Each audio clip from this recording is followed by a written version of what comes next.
لدھیانہ کی ایک مسجد کے شاہی امام محمد عثمان رحمانی لدھیانوی صاحب نے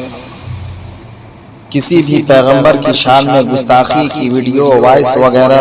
آگے فارورڈ شیئر کرنے پر جو مشورہ دیا ہے وہ اس ویڈیو میں آپ سنیں اور اس ویڈیو کو زیادہ سے زیادہ لوگوں تک شیئر. آپ سے مخاطب ہوں. جی ہاں، آپ ہی کی میں بات کر رہا ہوں. یہ جو آپ نے ہاتھ میں موبائل پکڑ رکھا ہے اور بنا سوچے سمجھے اس کا استعمال کر رہے ہیں، یاد رکھیے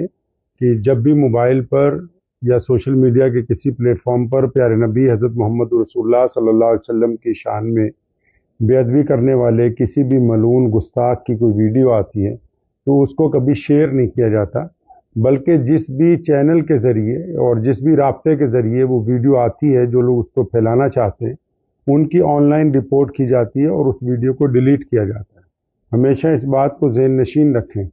کہ برائی کو ختم کرنے کے لیے برائی کو پھیلایا نہیں جاتا ہے بلکہ اس کو روکا جاتا ہے. تو سب سے پہلے یہ بات آپ ذہن نشین کر لیں. آپ تمام حضرات، میں دیکھ رہا ہوں کل سے کہ نعوذ باللہ نبی علیہ الصلوۃ والسلام کی شان میں جس بے ادب نے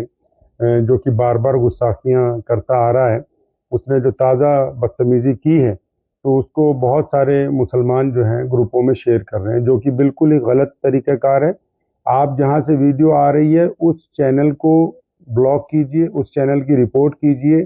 گستاخ کے ساتھ مقدمہ درج کروانے کے ساتھ ساتھ ان تمام چینل، چاہے وہ سوشل میڈیا کے ہوں یا دوسرے ہوں، ان کے خلاف بھی ایک ایف آئی آر درج کروائیے تاکہ اس طرح کی گستاخی کی ویڈیوز جو ہیں ان کو روکا جا سکے. تو اس لیے اس بات کو ذہن نشین کر لیجئے کہ شیئر نہیں کرنا ہے، رپورٹ کر کے اس کو ڈیلیٹ کرنا ہے.